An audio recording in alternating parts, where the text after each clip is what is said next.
On this episode of Travelogue, join us as we set off on the road towards Shangri-La. But first, come and get a taste of laid-back living and discover a whole world of tea in Ya'an. Get up close and personal with giant pandas at Bifengxia Gorge and relax your mind and body at Shangri Ancient Town. All this and much more in the first episode of our special 5-part series.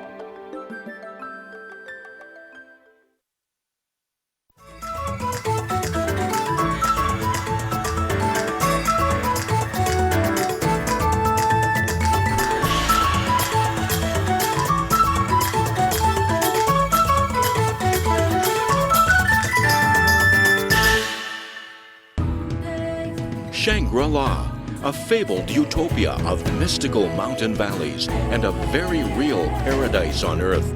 Join Travelogue on a whirlwind adventure as we search for this lost land. Along the way, we'll encounter breathtaking scenery, fascinating cultures, and treacherous mountain paths. From the hardships we endure to the euphoria we enjoy, Travelogue takes you to some of the most spectacular parts of China. Join us on our fantastic 5-part adventure, discovering Shangri-La.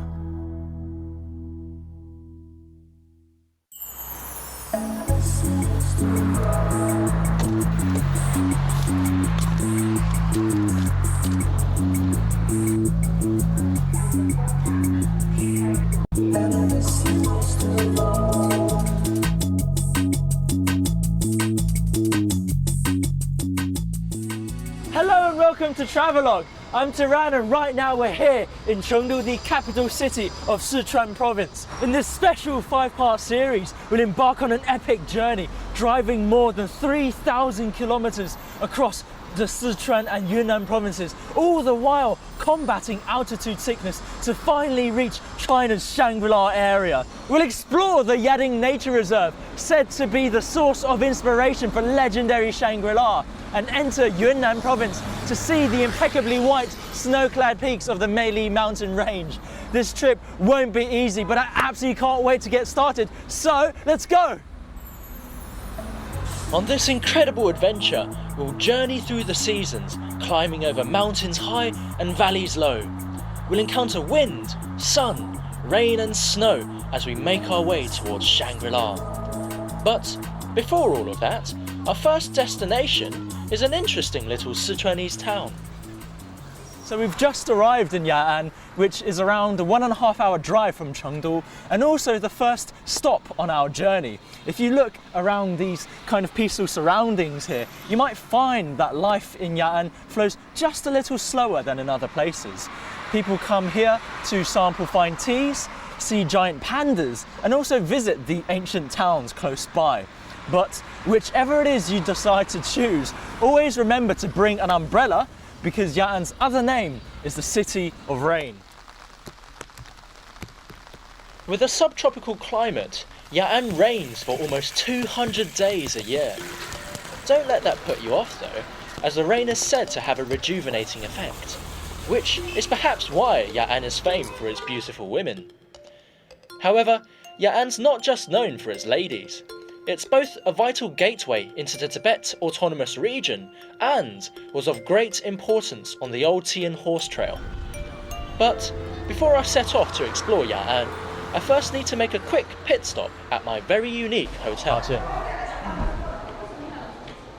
哎，你好，你好，你好，好好，谢谢，谢谢。啊，这边走，好好好，好好，谢谢，谢谢。Oh wow, this is really cool. All of these decorations, they're all made of tea, and you can't smell it, but there's a really nice scent of tea in the air. And this, oh wow, it's really, really fragrant here. And I can really imagine having sweet dreams in this room with the fragrance of tea in the air. The tea culture is so important to Ya'an, and whether you go out to eat, drink, or just sleep at night, it permeates through everything. For many Chinese, tea is so much more than just a drink. It's an entire lifestyle of its own, and you'll often find it used for decoration, as an ingredient in food, or even stuffed inside scented pillows that help you sleep. Tea has a rich history, and it's said that around 53 BC, The first tea plantation in the world was set up on Mengding Mountain here in Ya'an. And the best way to get a taste of that history is to sample Mengding's famous brew.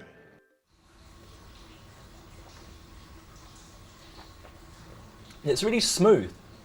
There's no real aftertaste. It's a bit sweet, but it's really gentle, and it's quite reminiscent of the Ya'an kind of lifestyle and the atmosphere here as well. Cheers. Ya'an is a perfect example of laid-back living.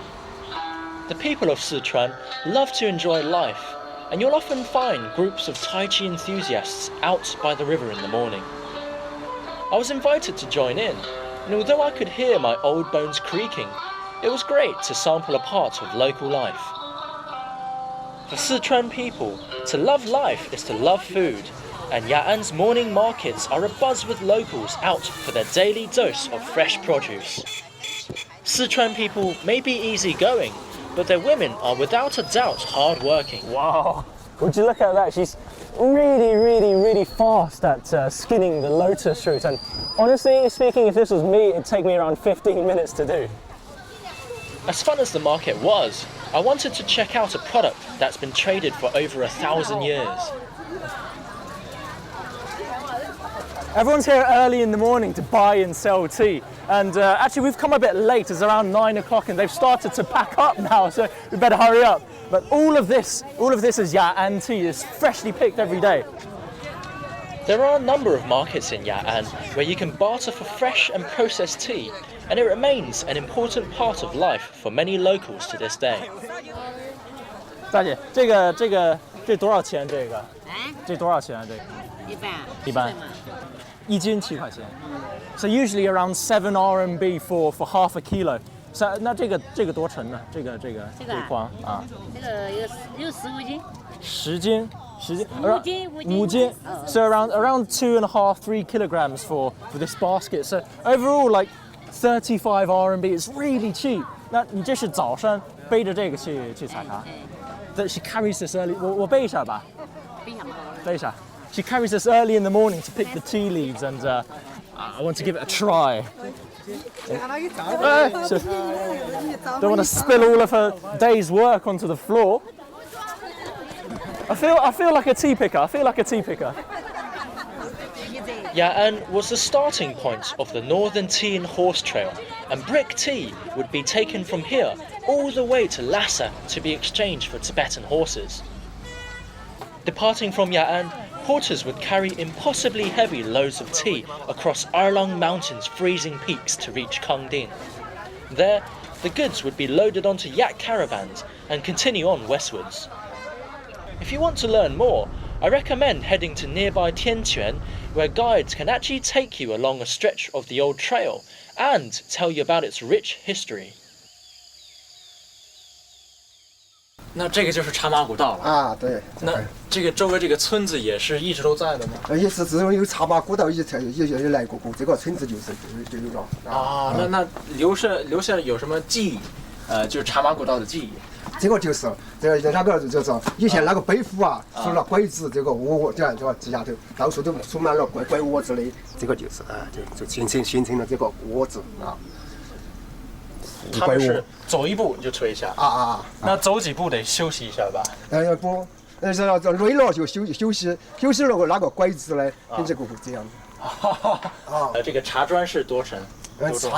茶砖是17斤一个，有的要背20多个。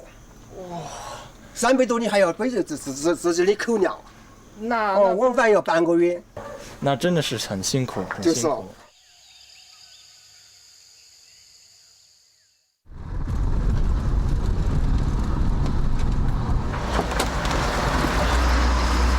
It's lunchtime and I'm bloody starving. They've got all of this food ready and prepared for us. And oh, look at those big, huge pieces of meat. I'm gonna have to go and get myself a bite to eat. You'll often find these kinds of restaurants by the roadside, and you shouldn't be afraid to try them out. In fact, many of the chefs here use recipes passed down through the generations, and so will only cook the most authentic dishes.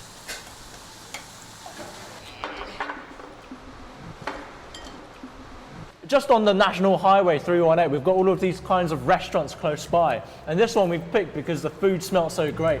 And also we've got the gorge on the other side with the river flowing through. But this is what I'm interested in, because this was that huge piece of meat that I saw from the window. And I think it was it's okay. It's about 30 RMB. The price is quite good.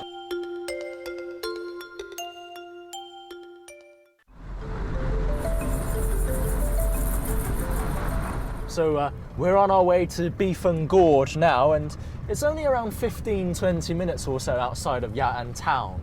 And you can already see the mountains and the river flowing below us.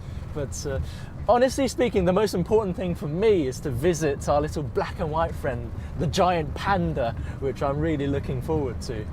Bifeng Gorge is a pretty big place, and you need at least a full day to get the most out of it. Although we drove here, you can just as easily catch a direct bus from Ya'an's tourist bus station. A ticket covering entry to the zoo, gorge and panda sanctuary will set you back around 200 RMB, and the reserve is open from 8 in the morning to 7 in the evening.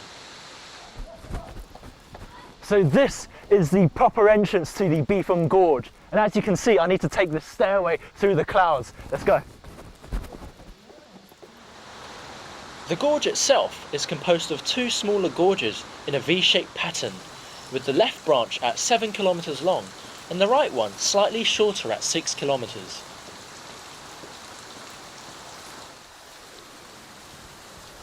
So people come to Bifeng Gorge to see this kind of beautiful scenery and the many waterfalls inside. And you can take one of two routes to take a hike around this valley. If you take the right route, it takes roughly an hour, but I'm going to go for the left one, which takes 4 hours because I'm feeling pretty energetic today. Let's go. This place is perfect for forest exploration and orienteering, and for those of you more partial to risk-taking, bungee jumping and rock climbing are also common activities here.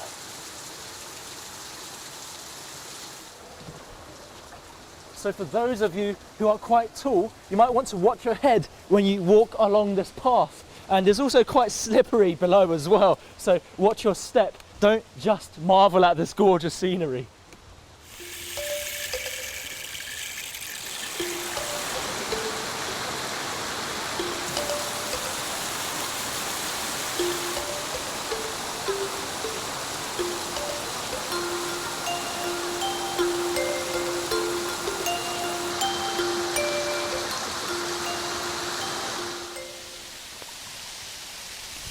This is the 1,000-stage waterfall, and it's pretty spectacular now, but I've been told that if you come here during summer, water will cover this entire wall and all you'll hear is the roar of gushing water.